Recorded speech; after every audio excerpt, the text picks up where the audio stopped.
Old man Mike can't figure things out, but I have 4 screens. Mike is down in my lower corner there. And we are joined by our special guest, as you can see on my screen, not on Mike's screen though. Say hi, everybody. Hello. Hi, everybody. So in case you don't know these fabulous people, that down there on my screen, I keep pointing the wrong direction, and that way is Mike. Say hi, Mike. Hi. Don't be so enthusiastic. Below me is none other than the infamous Gabby Snyder. Say hi, Gabby. Hi, Gabby. And then next to me, over on my right, left, whichever, I don't know, Adam. Say Adam. Hi, Adam. Hello, welcome to my house. Everyone can pretty much see the entirety of my apartment now because I live in a studio, so you've all had the guided tour. You're very welcome. Where are your cats? Hey, what's going on, fat boy? We need cat facts. Well, he had George on while we were getting set up, so I don't know who he's got now. It's probably Colin. See, I was right. I was right. Incredibly horrible episode of Cribs. Yeah, he's not about that. He's not about that one. Yeah, not a fan. Lots of crying. So, if you guys are following us and paying attention, you know that all four of us were at Hartford Regionals this past weekend. And so Mike is going to do a little recap of Hartford. And then our main topic today, and the reason that we have our illustrious guests, is none other than we're going to talk about streaming. So, Mike, you want to give a wrap up? Sure. I'll talk a little bit about Hartford for a second, and then we'll get into the main topics. First of all, welcome back, and I'll throw out our disclaimer since Jen didn't get to it. But You reminder do that it we so are not. better. You do it so much Yeah, better than I do. we are not part of the Pokemon Company International. Everything that we talk about here is our own views and opinions. Nothing from the official company line. I think that includes our guest today, whichever direction they're on the screen. Even though they Yeah, do a lot that's very true. Yes. even though you'll see them on a lot of the official streams to include worlds and regionals and internationals and all those other fancy places, they too are not employed by the company, the Pokemon Company International. So, with that said, let's talk about Hartford for a second. Hartford, Connecticut, I think overall was a success. Um, it's interesting to take a look around Facebook today, and I saw a lot of threads going around talking about the Hartford regionals. And remarkably, the threads that I saw, the most biggest criticisms were actually about Hartford itself, not necessarily the regional experience. Of course, everybody has their own druthers about the cities they like to be in and the events they like to go to, but most everybody just complained about everything closing down early or the plethora of drug addicts doing other things upon the streets. Hartford is not the worst city I've been to a regional, and I'll put it that way. I've been to some towns for regionals, so Hartford up there, above the Up there, towns. up there on the list. Okay, that's good to know. I actually read one just a couple minutes ago before going on air that somebody actually was in a restaurant and I think it was a McDonald's and somebody started cleaning a crack pipe. Um, Jeez. so So that being said, my take on the event, of course, when you're on staff, you don't have a whole lot of time to be going out about the city at night, but I think the venue was overall pretty good. We had a good layout. I think the space was adequate. We didn't have a lot of logistical problems in there. One giant open room, which allowed for good, clean sight lines, but it did necessitate a little bit of walking and running from time to time. Actually saw some of the TCG judges actually putting some miles in running back and forth throughout the event. On the VGC side, for those of you that haven't seen online or weren't there, the numbers, we had 222 masters start the event, giving us 8 rounds of Swiss with a top cut of 8, just ever so short of the magical number of getting into the top 16. So many of you will probably disparage the gap between starting of the top 8 at 17 players to the 200 and what's the number? I have it open. 227 227. was Yeah, the magical number for top 16. yeah, 5 players short of breaking into that top 16. So there's that really large gap between the start of top 8 and the start of top 16. But so anyways, 222 masters. We had 28 seniors and the ever popular 8 juniors. So every single one of the juniors, congratulations. If you played in Fort Wayne and you played in Hartford, you've now qualified for Worlds. Thank you very much. So our seniors Must be nice. yeah, isn't it? Um, anybody know anybody that can make some birth certificates up? Might have to go back on the competitive tour as a junior. I could pass, right? So, I mean, you well, act like a big baby at times, but I don't know if you'd pass as a junior. Ooh. I have the memory of a small baby. Yes. All right. so just an FYI, I just want to thank A Drive for hosting us for his 173 viewers. So thank you so much to A Drive for hosting us right now, and hi to what does A Drive call his followers? I don't I'm even know, pretty but sure it's the A Drive Army. okay. Well, everybody should say hi to the A Drive Army right now. That sounds intimidating. Yeah.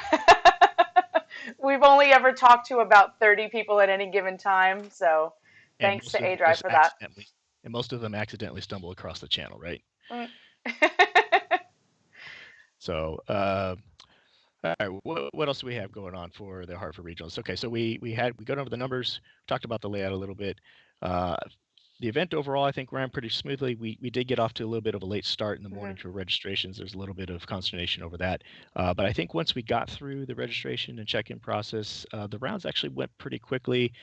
We finished up with our Swiss rounds at about 9 o'clock or so, Jen.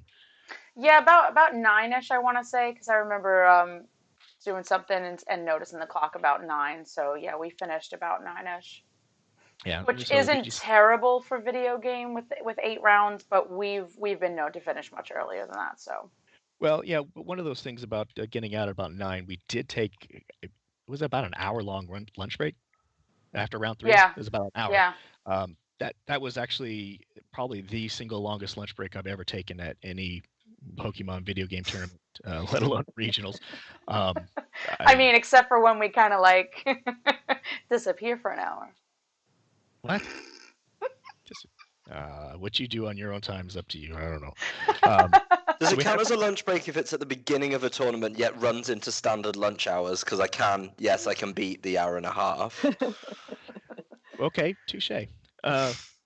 So even though we had about an hour, we killed about 45 minutes of it talking with the TPCI rep, Dave Schwimmer, who was there with us, and Yeah. ended up regrettably chowing down on our lunch. If you're ever in Hartford and you're looking for a good place to eat, the Bears barbecue was actually really good. Hell yeah. Um, yeah, Hell yeah. some kind of mac and cheese with pulled pork on top. But even though we had an hour, I spent about 5 minutes wolfing that down outside the venue because we couldn't bring it back inside, and I was running out of time to get back for the start of round 4. Um, Overall, from a team sheet and hack checking perspective, we were pretty clean throughout the event. We only had one issue regarding ROM checks that resulted in one disqualification early on. Some minor adjustments and penalties assessed for some minor team sheet errors throughout the day. Um, but overall, pretty darn clean, and I really appreciate that. Just want to give a good warm welcome and thank you. Or sorry, thank you, not welcome, but thank you to the staff on the video game side. They did a tremendous job. Um, Although I was slated to be there as the head judge, I really didn't have to do a whole lot. Rob was the second, and he took care of business for the most part on the floor. Um, I really just kind of on cruise and lay back in the kind of supervisory role and try not to mess everything up between Jen running the stage and Rob out on the floor. So my VGC peeps out there that were doing the judging up at Hartford, thanks for a great job, and hope to see you again back on staff. Um, let's see. Anything else that I need to cover from Hartford? That's about all I was thinking about. I think that's it. All right. So, before we transition into the main event, so we have back-to-back regionals. We got Daytona coming up this weekend in sunny Florida. And since it's Florida, I decided to bring along a little special guest. Hey! And of course, one of my favorite Pokemon, Raichu as well. So They don't symbolize my state. I live here. it's a palm tree, right? You got those there, don't you? No, they all got blown over about 2 weeks ago. Oh, too early. Way too Well, early. so Mike, you need to bring that because Florida needs palm trees back. So Little repopulation. yeah, indeed. Okay. All right. So with that, I'm going to toss it back over at Jen, and I'm going to try not to mess up the rest of the segments. So, Mike seems to think that he has absolutely nothing to say about our next segment, and I tend to disagree here. Mostly because Mike has also been streaming. I'm not the only one that does streaming. Mike has also been streaming. I'm just pulling up my notes here for streaming, which is our next topic. And it happens to come at a really good time. We were going to talk about streaming anyway, since the new channel that Adam started pointing. I keep pointing the wrong way. I don't know. Pointing to empty It's because space it's mirrored. over It's there. all like mirrored when you put it into. I don't like mirrors. Just They creep quit. me out. Just quit pointing. Quit pointing. Stop that. Yes. I like pointing. I point at people all the time. Anyway. It's actually very rude. Yeah. I like to be rude. You guys know this. It's fine. Disney points only, please. Two Anyway. fingers or the full hand. Ooh. Anyway. That's a separate stream. That's tales from somebody who worked at Walt Disney World. I'm sure we can fill an entire hour with those stories. You don't want Anyway, to. I'm gonna throw something at you virtually. Try it. Yes. The two of you are a pair that I cannot have together at any point. Anyways, keep talking. Stream. Anyway, like I was saying, Adam's new stream, Critical Hit GG, just streamed Hartford. Will be streaming Daytona this weekend, so we thought that it would be a good time to put a streaming topic together. And then Twitter blew up today with talks of match choices and sponsors and things like that. And then Nielsen of the famous rating system actually dropped a really pertinent article about sponsors and esports and things like that. So I did link that on my Twitter. So if you follow me on Twitter at JenBamo, you will see the link to download that article and a couple of snippets from there. But streaming, so the community at large feels that streaming is like just the most important thing when it comes to anything larger than a regional championship. And the fact that we have in the the United States and North America, we have 15 regionals and only 3 of them have an official stream kind of leaves us a huge void to fill, as it were. And so a lot of grassroots organizations such as Critical Hit and Nugget Bridge and things like that have stepped up and said, hey, we're going to come in, we're going to do this for you. And, it's down to organizers to be willing to allow these groups to come onto their events and allow them to stream. And so, it comes down to things like relationships with organizers and, getting experienced people to do your streams and not just show up with the capture card and a dream, There's also things like costs. If you have ever organized anything, you know that costs, especially on the East Coast, are sky high. So, for example, back in December when I started planning my mid-season, I looked at venues that were quoting me $20,000 for an 150-person event for one day. That's insane. And if you think about expanding that out to a regional championship of 1,500 people or more, that's a lot of money, and that's just for the venue. That's not internet costs or anything like that. And internet costs for a decent bandwidth is going to cost you upwards of $2,000 or more. So now it's on the backs of the organizers or even the community to say, hey, this is something that we are willing to pay for so that we can see these tournaments consistently. Does anybody want to jump in here while I'm ranting? Yeah. I mean, the first one is I would say more people should be looking at how these venues charge for stuff. Again, the event fees are astronomical. For some good spaces, and when we get a bad space or a bad venue, then people complain about that. So I know a lot of organizers are keen to avoid those places. They go to a nice quality venue, and some of those are more older and established venues. So their internet costs, they had to spend a lot of money to get that put in for high-speed lines. There's also rules on unions in states. You have to pay for certain people to operate and provide these equipments, and very quickly those costs add up. So one thing I noticed early in the season was an organizer pretty much got put on blast on Twitter about not being willing to stream, and they were put on blast on Twitter and a couple of the groups. I know for TCG were pretty adamant that it was the wrong decision, but their venue had a very high internet cost, and the organizer basically wanted to try and recoup some of that cost. So that's always something to bear in mind. And on that point, the one thing I will start this whole discussion with is my personal opinion that for these kind of debates, Twitter is really, really hard because a lot of people will voice an opinion. It will come in very, very quickly and it won't have a discourse around it, which I think is something that if we want to do well with organizers, these kind of snippets of opinion they can see just aren't going to help us. No, that's definitely the case. Like you're not, the community at large is not advancing our joint cause because I'm definitely on board with you guys. I want streaming to continue. Obviously, I wouldn't have started my own hadn't I thought that it was an important thing. But putting the organizers on blast or talking badly about them without offering a solution or being part of the solution really isn't doing anything for us. And you're actually putting a really bad taste in the organizer's mouth. And now this organizer may never want to work with any of us because of the kind of perception that they have of the community that we're spoiled babies, or anytime we don't get our way we're going to go and throw a tantrum or whatever.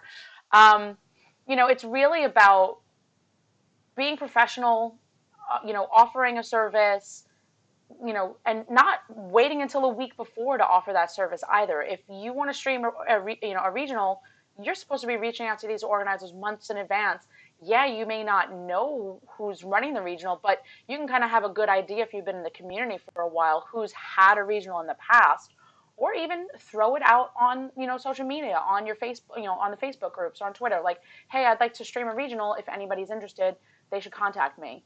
You know, but in the same thing, don't show up with that capture card in a dream. You really need to have the backups to it. You have to have either a talented staff or you have to have experience.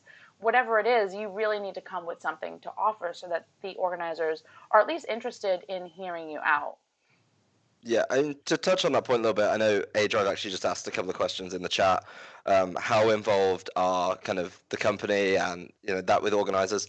They're not. This is something that we do because I like the game. Don't get me wrong, I've been playing now for a lot of years, and I enjoy the game. I'm not good at playing anymore, so I do this. This is kind of my piece where I'm willing to contribute. That's how I feel I can contribute. So with that in mind, I have to approach an organizer, and there's a good story about this, and I know that a couple of people in the chat may have heard it before, but it's about approaching the organizer professionally, and the way that you go about that discussion has to be beneficial and understandable to them. So it's very easy for us as a community to look and say, hey, we want streams, great, but then you have to approach an organizer with that and say, all right, what's their benefit? Because not only are they giving up their space or their internet cost, which is expensive, they're also giving you space, which in some of these venues is expensive. They're giving you certain equipment. Pipe and drape, for example, is not, for what it is not cheap at these venues. As somebody who's worked with these companies on my professional basis, that's not cheap.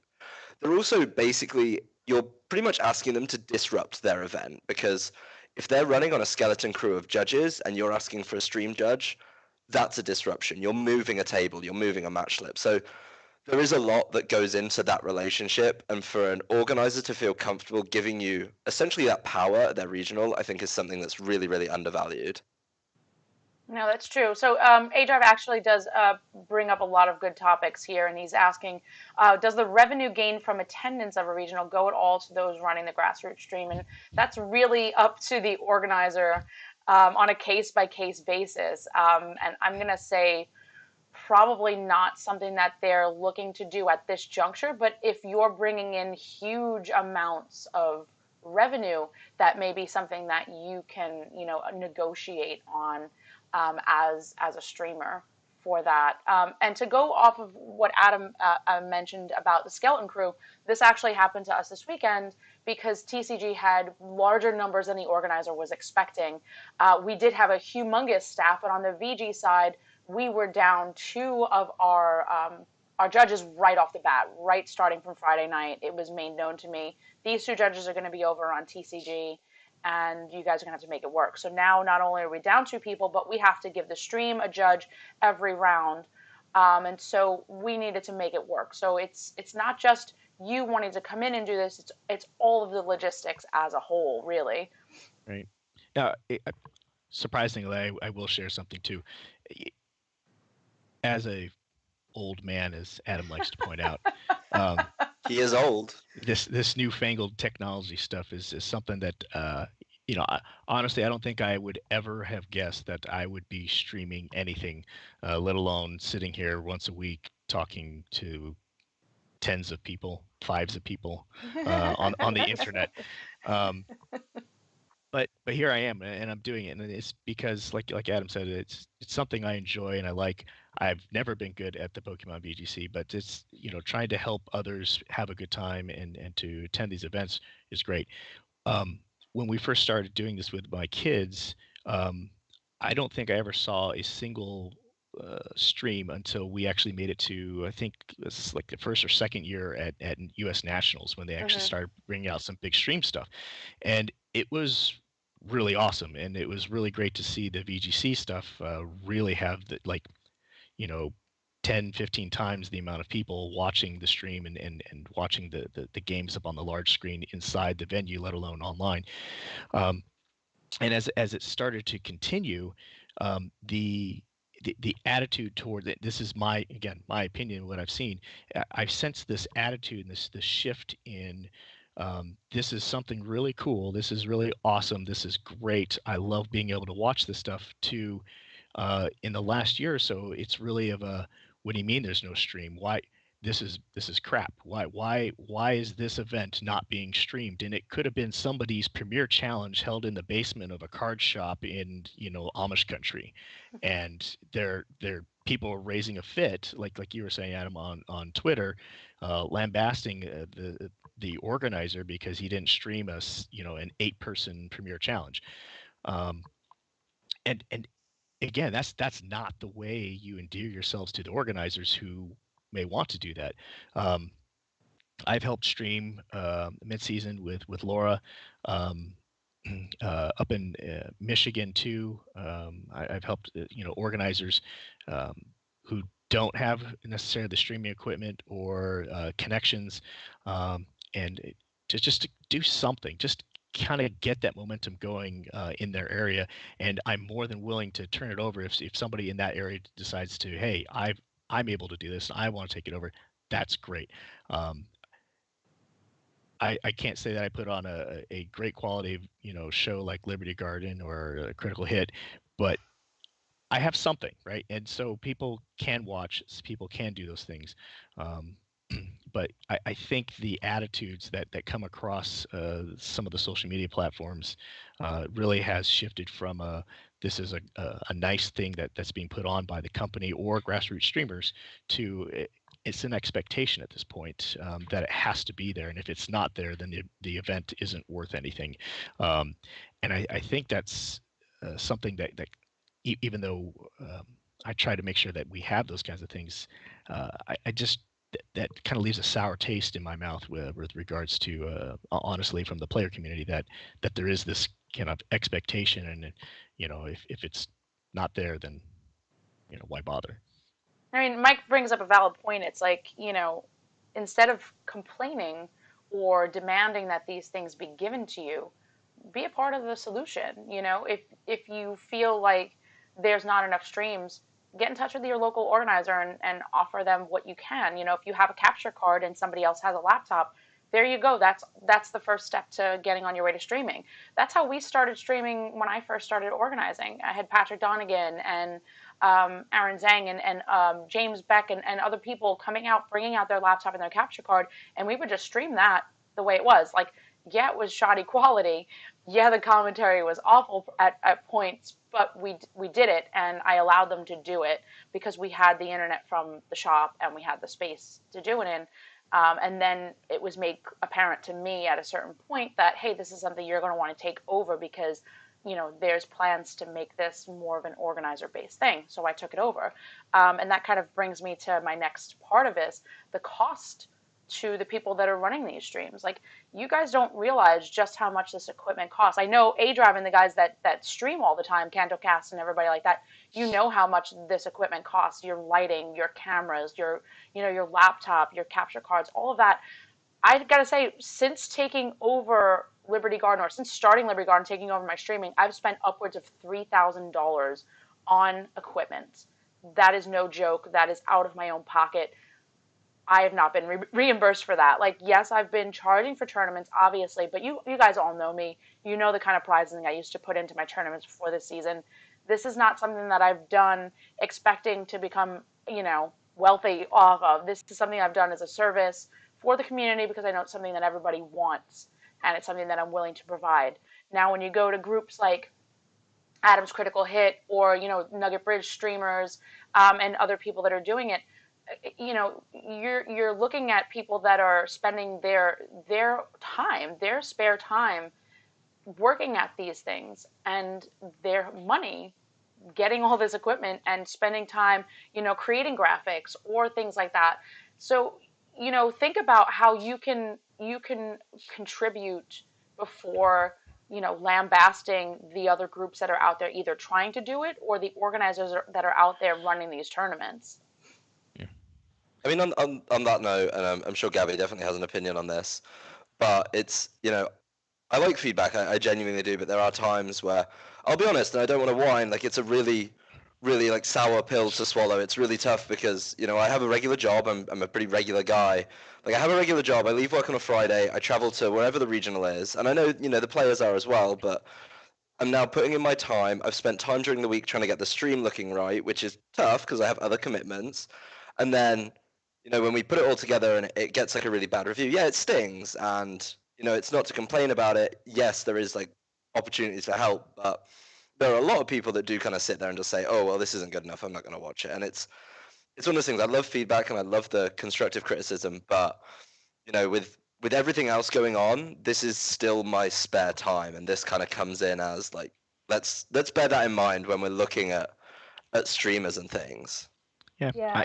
I just want to chime in. Like, I don't think people realize this, but like you were saying, all the people who've worked on streams that I've worked on have been people with jobs outside of Pokemon. The commentators, I mean, usually I'm paying out of pocket if I'm going to a grassroots event to like show up there to do the stream just because I really want to see the community grow. It's something that I'm very passionate about. And it's unfortunate that a lot of times it seems like people only focus on the negatives of, oh, well, this stream was missing this, or, oh, you should have done this, which I always try to take with a grain of salt. But there's a lot of times where you just kind of hit your limit of feedback for the day. And it's like, okay, well, we did the best we could, but it's just people being people on Twitter. There's nothing really we can improve on top of that. Yeah. And I'd like to kind of take this in well, I don't know. Go ahead, Adam. I don't want to. I mean, I noticed that Age I've pointed out, a topic we're touching on later is the quality of stream. And, yes, we do want to put on the best show. And this weekend, we put on Hartford. There's a ton of stuff I need to work on, and that falls on me. That comes on me to get ready for Daytona. But at times, it's like the kind of stuff that people are expecting that they can see, because we look at the field, we look at, say, Worlds. Now, Worlds has a gentleman called Dan who does works on the graphics. That's his job. He does a fantastic job every single year. But you have to remember that, in cases like this, there is still a value to my time or TJ's time when he's working on equipment, or Gabby's time when she's flying in, because Gabby often flies in from Seattle. Like, that time is worth something to us, and that's something that I think more people should maybe try and bear in mind a little bit. So if you're looking to help us out, great. Let's be calm and reasonable about it. Right. And, along with that time, I'm going to take it in a little bit different direction with regards to not just the production side of the house, but commentary. And this is one of the ones that kind of came up in one of the Facebook. Facebook. Is it the Canadian Facebook? I didn't I realize think you were that on was that one, the Mike. Swedish version. The face of the book. It's literally just Swedish Chef all the way down on the Swedish one. It's terrible. Hey, interestingly enough, tangent, sorry. Oh, wait, tangent. Yeah. I Had to was do thinking it. about I was thinking about the Swedish Chef today, and I was thinking back on my childhood, many centuries ago.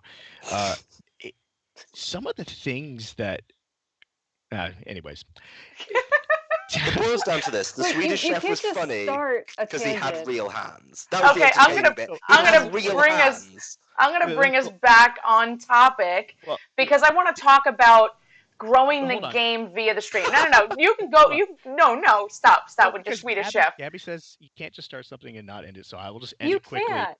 Yeah, exactly. So I will end it quickly by saying I was just thinking about half of the stuff that I watched as a kid, if shown today, would end up a lot of people in hot trouble because it would offend so many people.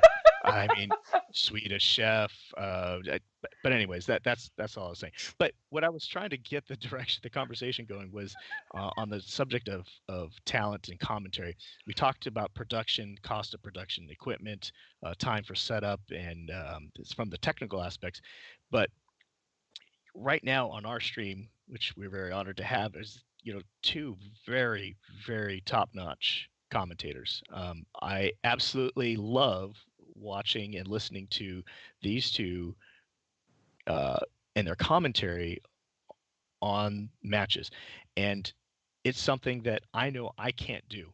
I literally would not be able to. I'd be like, Hirayama did something, but I'd be a blathering idiot, and you can see weekly for an hour me blather on like an idiot.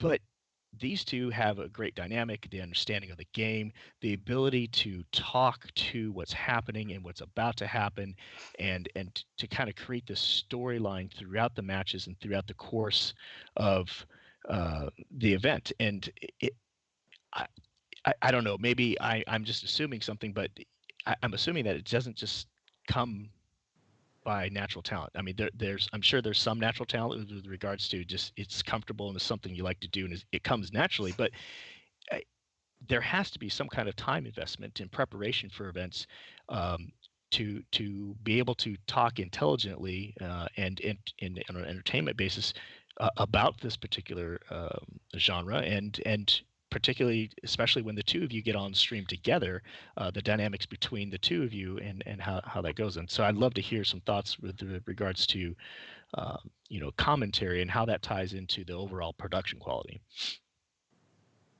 Do you want to take this one, Gabby? I mean, we both work on it together, so. Yeah, sure, I can take this one.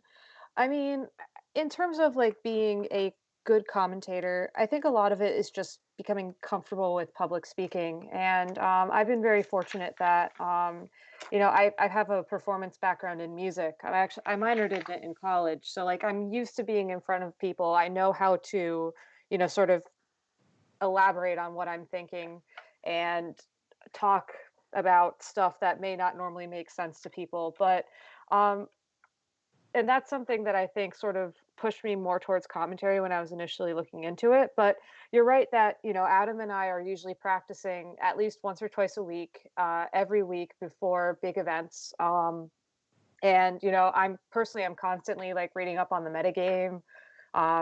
You don't see me practicing online because I don't really stream it, but I'm constantly lurking or I'll watch other people play or a lot of it's just sort of learning how to understand a lot of information and then relaying that information to an audience. So it takes a lot of time and a lot of investment. And I think a lot of people think that they can just go from being a player and just sit on a mic and then just, be the greatest commentator in the world. And most of the time, that's not really how that happens. Like I try to help people if they come to me and ask for tips, but at the end of the day, like you can't really commentate and you can't really play at the same time. And I think most people will just, I don't know, most people will focus on playing thinking that the skills transfer. But um, yeah, I feel like I'm running myself into the ground. I'm not really sure what I'm So trying to say. to pick up on that, I think we talk about practice, and it's no secret that you and I practice a lot together.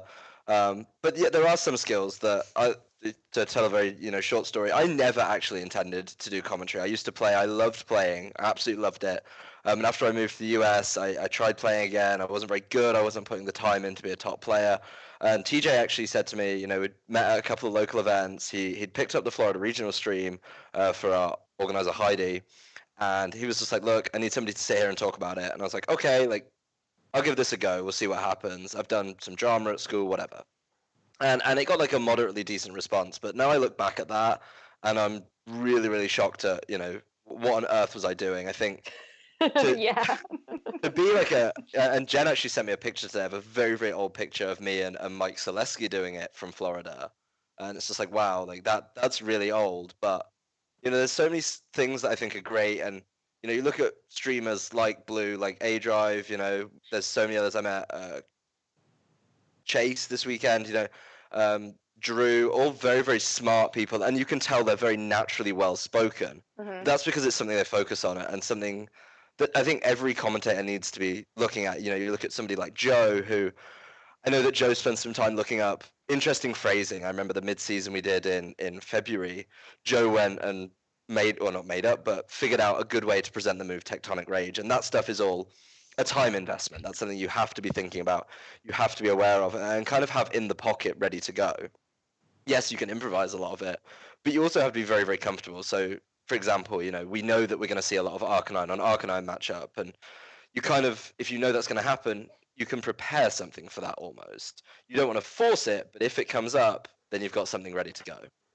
I just want to give Joe a shout out in general because speaking of Arcanine on Arcanine, I was on production when he was talking about how they were having a staring contest to see who was the greatest doggo and or the goodest doggo, and like I don't know if you probably couldn't hear me in the production booth laughing all weekend, but pretty much every time Joe said something funny, I would almost fall out of the chair I was sitting in. So like there's a lot of I think there's a lot of time and effort that needs to go into making those kind of I don't want to call them like puns or jokes, but those kind of things on stream.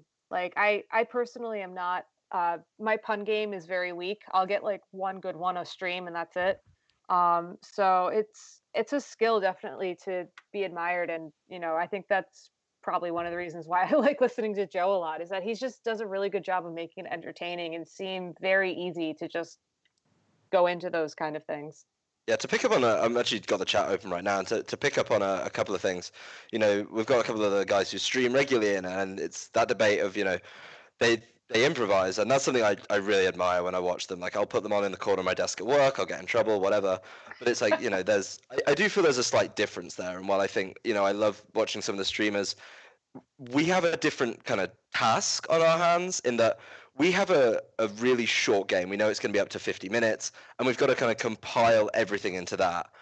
We also don't really get the opportunity to interact with the chat, for example. So it's a slightly different ball game. I think it's, being knowledgeable about the game, being good at you have to be able to improvise because you have no idea what's going to come at you. And there's the story at Worlds.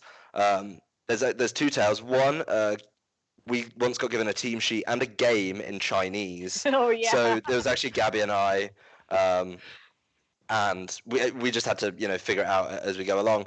And the other one was actually cut to a game that was in progress. So it was, they were playing on the side table at Worlds. They were ready to go, and they cut to it. We didn't have the team sheet at the time, and all I heard was there was some rumors going around that he was I can't remember the player. I believe it was Gary actually was running Polyrath. So I don't have any content prepared for Polyrath. Don't get me wrong, like I know what type it is, I know what it does, but I don't have anything prepared. So in that instance, I just have to go on my knowledge of the fact that I've played for the game. Like I've played the game so long now. That's something you just have to be, kind of ready of. And yes, it was actually Ken's game in Worlds. Both his game and his team sheet are written in Chinese, so I can't. I'm not gonna lie and say I can read that because I just can't. To be honest with you. I mean, it was very considerate of him because I'm sure judges could like match the characters and make sure everything looked the same. But like we were given that match slip, and I just remember thinking to myself, like, well, we have half the team, so we can talk about that matchup, and we can just take notes on everything else and just hope for the best. And I remember, I think some people, I remember seeing like some comments being like, oh yeah, well, they don't know that this move does this. And it's those kind of situations where you want to reply like, yeah, I don't know that that move does that because it's like 10 o'clock in the morning. I got up really early to show up on time to get ready for camera and whatnot. And everything's in Chinese. Like, I'm sorry. Yeah, you do it in Chinese. I mean, some of the team sheets at Worlds we did ask for them to be translated into English, but I don't think they made it back to the casting team, unfortunately. So they did day two. Yeah, but, I mean, it's one of those things that it's just a challenge that we have to deal yeah, with. It's that's not the a big point. problem. Like 10 o'clock in the morning, Chinese team sheet when we probably had maybe one Chinese translator who was running around the tournament translating like TCG the entire day. That person probably didn't have time to translate that team sheet for you guys. Yeah. So, I mean, that kind of segues into what I was talking to. Yeah, you definitely made it work. It kind of segues into what I was talking about on Twitter earlier with Nick and a couple other people. When you're discussing, picking the matches and the thought process that goes into that, it's not just, hey, we have 10, 15 minutes to look at this entire pairings list and pick a match and get it going. No, because my Tom operator is printing out those team sheets. There's like 10 of them, or I think we had 6 for this weekend. We had 6 sheets to make up one, entire pairings list. that has to go out to the, to the crowd to get that. Then we have 5 minutes maximum before we can start that round. Start the round. Right. Like, that's it. You have 5 minutes. So now, if the casters are getting a copy of that, that's now walked all the way down the hall to the other end where they're seated. Or if they have access to the online pairing system, they have somebody's user ID, play Pokemon ID and birthday, then they can access it online. But now it's like they're refreshing their phone, trying to figure out what the pairings are, and then scrolling through that phone to pick a match within a couple of minutes. And they can't go and pull that match after it started. So now they're picking the match, running out to the, to the play area, grabbing these guys, bringing them back in, sitting them down, and getting it going. Maybe they have 30 seconds to pick a match. So And that's one of not the really things, it's not a lot of time to get a great match going. Sorry, yeah, Mike, go ahead. yeah, no, that's right. One of the other things you have to take into consideration too is, and this kind of ties into another one of the threads that we've seen floating around, entertainment value and putting on a good round, right? And Adam says we could take up to 50 minutes, or it could only be 20 minutes, or Not even. we actually had Tommy had a match this weekend that he said took 5 turns.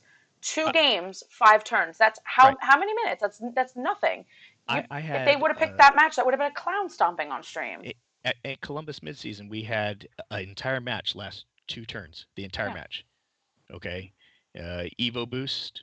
The guy saw the EV out there and just clobbered it. Turn 1, guy forfeits. Go to game 2, same leads, both sides.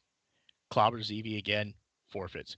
2 turns, the entire match, and it See, happened to be Tommy's on our here. stream. 7 minutes. It happened to be on our stream, and so we had a big chunk of downtime, and then we decided just to throw Connor on the stream and play a fun game with our commentator Andy Himes. But some of the other things, besides the pairings and trying to understand, what's going to be good for the stream in terms of quality and viewership, if there's penalties being assessed from one round to another, you don't want to put on a matchup that's going to be a great matchup, but they're already a game down going into the round, right? Because now, if the guy that has the game loss starting off in the match, you're really only playing one game, maybe 2, 3 if you get lucky, if they split games and they go to a tiebreaker.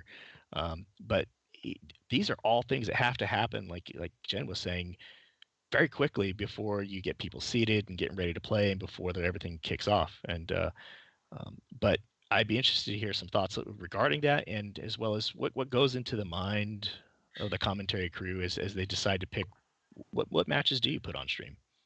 So, I mean, Gabby, do you want? I mean, you can start. I don't mind. Okay. I can tell you about my thought process. I tend to focus on one, who's undefeated, who's X1, and two, like what people are there that haven't been on stream before. Like, I'll look out for people whose names I don't recognize if they've gone like 3 or 4 rounds undefeated, and if they're playing someone that is either someone that has done well in the past or is a name that people may recognize, I'll be more likely to pull that match, just because I do like to see new faces on stream.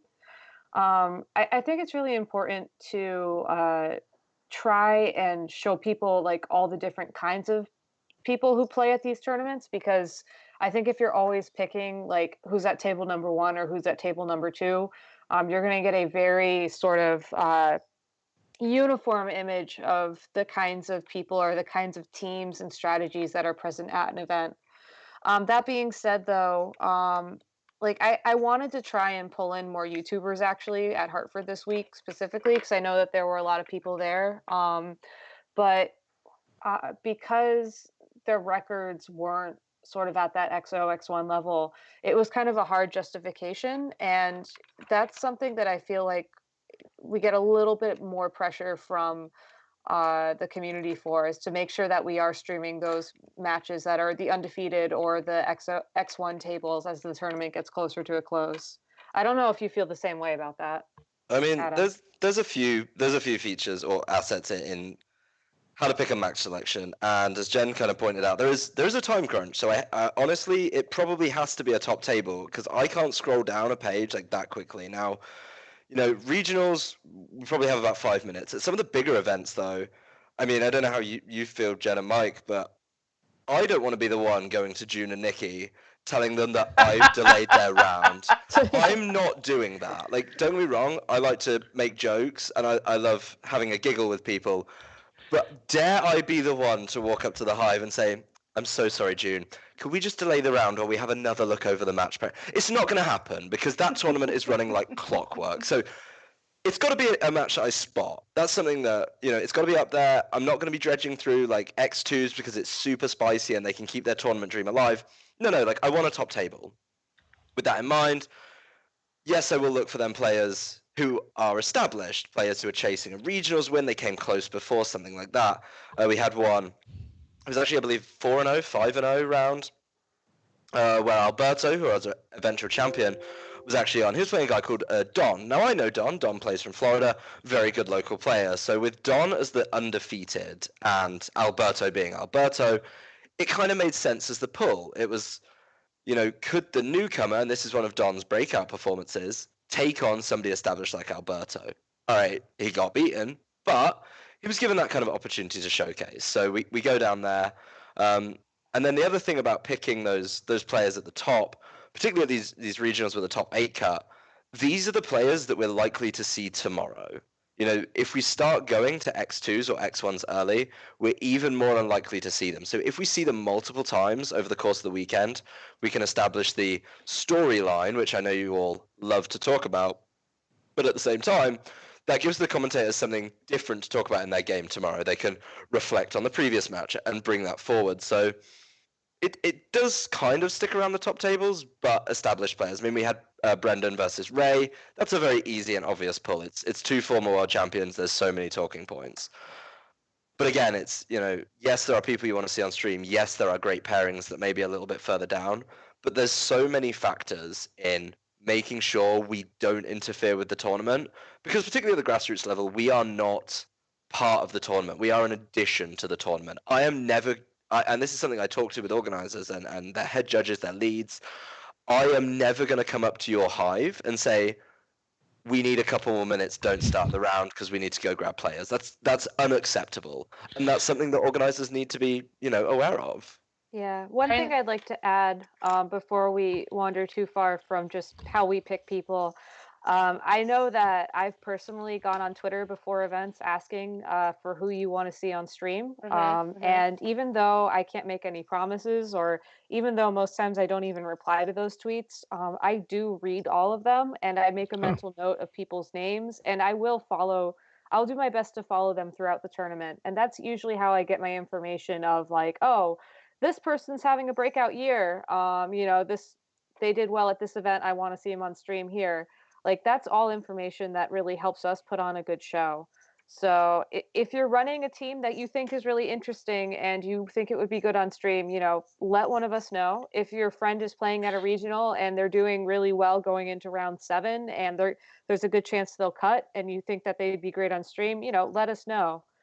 Even though we can't make promises or guarantees or anything about that, it's the more information we have, the better decisions we can make. And at the end of the day, like, it's really the mindset of the community versus like, my brain and Adam's and, any of the other commentators on a stream working together. So it's really impossible for us to know like everything. I mean, from an organizer standpoint, I don't people come up to me all the time trying to explain their teams. Most of the time I have no idea what the hell they're talking about, except John Who and Alakazam. Like, that I totally am good. I'm good. Yes. Perfect. But like, when people come up to me and say, hey, you should stream so and so, they're having a good year, or they've done this, that, or the other, like, I'm more likely to want to see that person on my stream than somebody who's just like, oh, I have no idea who they are. Or if they have a following, I'm more likely to want to stream them so that they're the people that they know who are watching, that they know they want to be seen. So I'm more likely to put that person on. And it helps organizers, like I said, like Mike and I, if we don't really know who's who, if you kind of let us know this person's that's their handle, or this they won nationals, they won regionals twice, whatever it is, like, let us know. We want to know. Like Gabby said, we may not be able to answer you back, or we may not get to read everything, but we're going to try our best to put on a good show. And to go back to a point earlier that I want to make, that Adam mentioned, keeping the rounds going, you absolutely, absolutely, absolutely never ever want to hold up any kind of tournament for stream. It's not something that any streamer should ever do, and it's going to give you a bad name, and it's going to, it's going to make those organizers not ever want to work with you. So if you ever approach an organizer wanting to stream for them, keep that in mind, that you want to be as accommodating as possible and you want to run around their schedule, not the other way around. Did anybody have any topic they want to go to, or am I good to go back to my notes that I have? I don't know what's next, but there is a really obvious one. It's definitely the elephant in the room, which it's been coming up in chat all night, and it's the downtime. Like I hate to bring it up, and it's such like an annoying issue for all of us that work on streams. The downtime is a nightmare. Like, don't get me wrong, none of us want to run with downtime, and I think that's something that, again, you get that Twitter thing like, oh, they're okay just taking a break and all. And there's two sides to that. It's one, yes, I do want a break. If I'm, take Florida last year. There's literally three of us: me, Gabby, TJ. Like, we need breaks. We need to go to the bathroom. We need to get water. Like, we can't stream consistently. Yes, we're trying to expand the team to do that, but that's a big problem.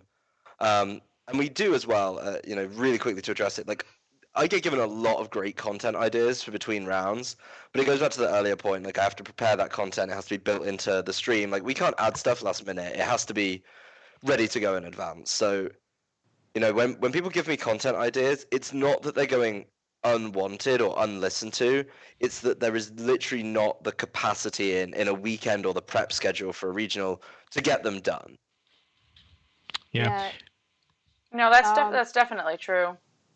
Just to add something to that, like I really do appreciate it though when people are very understanding about the downtime. I know it's really frustrating, and it's something that people will wander away and then come back to the stream. But for everyone who just kind of leaves the stream on pause in the background and, I don't know, goes make some popcorn or something, like that really helps us, because then we keep the numbers high, which means there's more likelihood of someone actually stumbling upon the stream and deciding to watch when we do come back from a break. Yeah, absolutely. And one of the things I was toying with, and it was kind of cool, we saw in Hartford, is in between rounds you had somebody playing. Was it Silver? Yes, Yeah, we did a couple. We did the lunch break. We put Joe on, and we put him on for a solid hour and a half. Like, Joe actually just gave up his lunch break to do that, which is That's much awesome. appreciated. Yeah. And then we had another a little way down that was me. I just took like half an hour of it, and even then, like, I wasn't casting the next round, so that was perfectly poignant and picking up on something Brian has said in the chat. Like, there's other stuff that needs to be done for the stream. It's not just the stuff you see on there. Like, I was a complete Poindexter this weekend. I was walking around with a clipboard, so I know how you judges feel doing these things. Like, I was the ultimate nerd. But, like, I had stuff that needed to be run. I have to talk to organizers about stuff, and it's just there's so much more going on. Yeah, and than just that. That's something I think a lot of people think when that we'll be back screen comes up. It's not like we're just in the back going, hey, time to have another drink, or we're drinking coffee or whatever. You're trying to figure out what's going to go on next, or how do I fill this time, or what time's lunch, and is everything going okay, and why do I have 500 dropped frames here all of a sudden, and why is the capture card not acting the way it's supposed to do? There's a bazillion things going on, and but I really liked how you filled some of that time in Hartford, and I think I was going to try something similar my next midseason in the early November. I'm going to have a HD capture card and try to stream Pokken in between my matches, right? In between rounds, where I'll have a switch set up that my spectators out there in the audience at my midseason can just pick up the controllers and actually play Pokken and have that streaming in between rounds as well. Something just kind of help fill content, besides just really awesome music. Yeah, I mean, and again, this goes back to, like, don't knock it until you try it. If you guys haven't been on our side of things, you haven't been a judge, you haven't run a stream, you really don't know the ins and outs of these things. You don't know what it takes to put this on, or to get it to keep going throughout the weekend. A lot of us don't take breaks. We're on our feet the entire weekend. On the judge side, on the stream side, they're on camera the entire time, or they're on the computer the entire time, rarely getting breaks, eating while they're working. I mean, obviously the caster's not eating while they're working, but it's a really thankless job that we all have collectively. And if you have a great idea, by all means, tell us about it, but then help us implement it. If you want there to be no downtime between rounds, give us your ideas and then show us how to implement it. I mean, the silver thing was I think a last minute idea. It was a great thing. I know a lot of people enjoyed it. I thought it was really hilarious. I will definitely look into that for my own streams. But now with PCs the way that they are, I'm back to running my streams by myself again. So I'm sans commentary, sans things between rounds. I'm just like bare bonesing it, and it's just Yeah. Now, whatever. I think, Gabby, did you have something to add there? I think I cut you off. No, I was just gonna say that, a lot of times it's just that the commentators, like, I there are a lot of times where I'll get back from events and I will have physically lost my voice from chatting for so long. So a lot of times if there's no content between rounds, it's because like there is a physical reason that like if I talk for this 20 minutes, then I'm not gonna be able to talk for the finals or whatever. And like having more people on staff definitely helps. And I think that's when Joe basically again gave up his lunch break to stream silver. Like that was huge. And I think he should really get more props for that because that's something that's very difficult to do.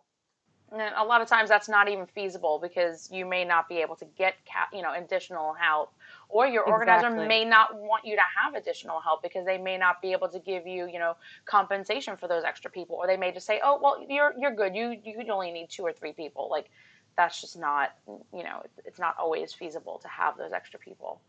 Exactly. um, looking at my notes, there's a lot of things that we didn't touch on, and I see that it's after 10 o'clock already. So maybe we'll do a part two to this. I think that's probably something we're going to want to do. Is there anything pressing that you guys want to cover before we go, or do you want to keep going? That's the question. I mean, I don't mind. Yeah, it's 10 at night. I'm not a busy person. I might have to I, drop off the I call. Well, know, we I know got flack Mike last. has.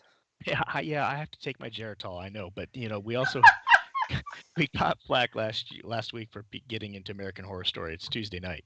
It's actually repeated on at 11, so. Oh, so now it's not a problem. Yeah, The flack exactly. was. You saw that, Well, right? all right. Last week I was trying to text about it with a friend, so. I see. I've got one of those groups that chats about their favorite TV show while it's being live streamed. What of it? Mm-hmm. Do you have a book club too? Yes, I do actually. We're reading Little Women this week. Anyway, I'm going to let those two clowns go and talk amongst themselves, and I'm going to go back to growing the game because that was a large topic on Twitter today. And I want to mention something that Justin Karras actually told me. I don't remember what it was. It may have been a couple months ago. But he mentioned that the reason that he started coming out to tournaments, our local tournaments, is because he had seen people like, the Rays and the Aarons playing on the large streams, and he knew that they came to our tournaments, and he wanted to come and beat them. Like, so like I know I touched on it earlier, but putting the known people on streams, maybe not the known people that the community is talking about, but maybe the wider community at large, say the more casual community, putting their knowns on stream will help us grow the game. It's something that we definitely need to, I think, explore a little bit more, and see where it goes. Like, yes, I know that you guys are like, oh, but if you put them on, you're not getting quality matches. I beg to differ. Like, I believe it was PokéAim this weekend went X2, right? Joey PokéAim. Yeah, I think he did. Mm-hmm. And who was it that I'm trying to remember who the large streamer was that did really well recently, other than him. Of course, I don't remember, so it's a moot point. But it's give them a chance. They may be working with other players to get better. They may surprise you. who? Oh, I know what it was. It was that live stream that they did where the streamer ended up winning, right? You might You're not talking remember. about the ONOS or whatever it invitational? was. Yeah, the Invitational. Yeah, that was A Drive. Oh, so there you go. The Z Drive. So, and this is what I'm saying. Like, just because you want to see the top players of the competitive world doesn't mean that that may be the best match. You may get an absolute clown stomping in 5 rounds. And just because you're putting on a YouTuber or a streamer doesn't mean that you're not going to get a quality match. Some of the best matches that we've ever seen are from two relatively unknown players duking it out for best of 3 games and going to that time. So you got to give it a shot. You got to give it a chance if we are going to get the numbers that we want or the attendance that we know we deserve. You guys have any thoughts Yeah, on that? I mean, yeah, I think this has happened to me a couple of times actually at grassroots regionals mainly. I believe it was Anaheim regionals that we did last year. Mm-hmm. We came to the last round, and to be honest, none of the matches that we had at the top of the tables or with the established players were particularly spicy. They looked like they could be one-sided, or we'd put them on stream before. So we actually just picked two sort of not so well-known players. There were names that I'd heard. I couldn't remember the exact two. That's kind of the point of this discussion. But the set they put on was a really, really good back and forth best of three situation. It went all 3 games. It was really, really, really fun, and it was very rewarding to basically pick that match, get a lot of flack as the game started, and then hopefully people walked away from it and just went, "Oh yeah, that was decent. Like yeah, that was an enjoyable game." So it is something that I think I know I'm guilty of it, but there's more players or streamers that need to be giving these players a shot. Um, that's something that's pretty important. All right. Like I said, do you guys have any other thoughts that you want to get in before we go, or? I just want to say, give a shout out. I know A Drive's in chat right now, but seriously, thanks to all the is PokéTubers the colloquialism that we're using for Yeah, them? PokéTubers. Um, who shouted out both the stream this weekend and the regional. I think the numbers that we had this weekend, both for viewers and for the attendance, are directly a result of that. And I really hope that this is something that we can keep fostering in the future because I mean, I saw a lot of people having fun this weekend, and I thought that was really great, especially for given the fact that it was some of their first ever events. Absolutely. Mm-hmm. Mm. I Mike? mean, I think my last point before we give it to Mike, I know his bedtime is rolling around, um, is we're doing Daytona this weekend, and I know myself, I've learned a lot from the past weekend and the previous year. I didn't get to implement all of that knowledge this weekend or the past weekend, but this weekend I do really want to put that in. So I would really really appreciate if people gave us that chance to come in and watch. And if you like it, like please share it, because any new person who sees a stream and sticks around is somebody who could potentially come to a video game championship event. The problem we have is that people see these things and they're not driven enough to come to the event. So if they see that it's a good event and they'll get to play good games, hopefully we'll get more people in. We get more people in, we get bigger numbers, we hit new breakpoints, we get better prizing and payouts and cuts, and it really is all about. I mean, to be honest, tell your friends. Like, if you enjoy playing VGC, bring your friends. That's something you do. Let them watch, show them this content, and then take them to an event. Totally. Definitely. Mike? Yeah, what they all said. Yeah. Yeah. Don't let Mike fool you. He's head judge this weekend in Daytona. And I hate you so much, Mike. I mean, I'll put it this way. We're loading up a minivan full of equipment to take it all the way down to Daytona, and we want to do well. I know I've been doing a lot of work. Gabby's been doing work. We've got TJ doing a lot of work. We've got so many people who, in amongst working full-time jobs, like TJ and I work about a mile away from each other, if that. Like, we go and talk about streaming a lot after work. We'll get dinner and stuff, but there's still only so many hours in the day, in the week. And like I say, if you like what we're doing, share it. If you don't like what we're doing, let us know why you don't like what we're doing. And then we can work on that over the course of the year. Yeah, I just wanted to say thanks to both of you to for helping us out with this, for doing what you do, both on the official commentary stream, the grassroots efforts. This is phenomenal. I see so many good things, and I just want to incorporate them. And I think you saw me prowling around the production setup, going, "Ooh, what's that do? What's that do? What's this for?" Um, Oh, you liked the magic box, didn't you? oh, that's magic. Yes, Oh my magic. God! Good. Shout I outs want to one of those the too. Stream Deck thing. Who makes that again? Elgato. Yeah. Elgato. That isn't that like cat or something in Spanish? See, senor. See. But no, absolutely. Thank you again for everything, and this is just a phenomenal thing that you've done, and we really appreciate it.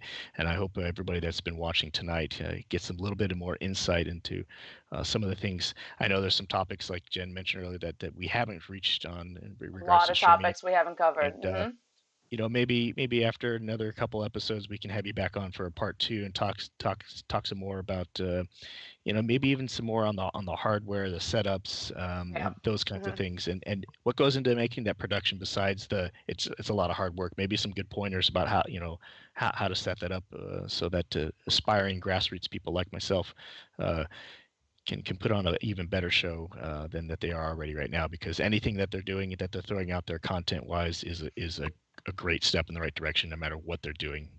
Um, and that's all I really have to say for that. Besides, thank you for watching to everybody out there. And if you have topics that you want to have covered, shoot them to us, Mike or Jen, or anybody else that you know that watches this do. And then just kind of keep the ideas coming. We'll keep putting it on the agendas and try to put something somewhat coherent together, especially for Somewhat. us old junkies. Yeah. Anything else, everybody? No, uh, I'm good. I think that's Hey, it. I am also going to add my thanks to everybody for watching. Like Mike said, I had a whole thing planned on stream setups and stuff like that, so that will be a tale for another time. Maybe next week, maybe who knows when we get to it. But thank you again for watching. As always, all tweet right. us if you have any comments. And we'll Catch you see you next week. soon. Bye, everyone. Bye. Bye bye. Bye.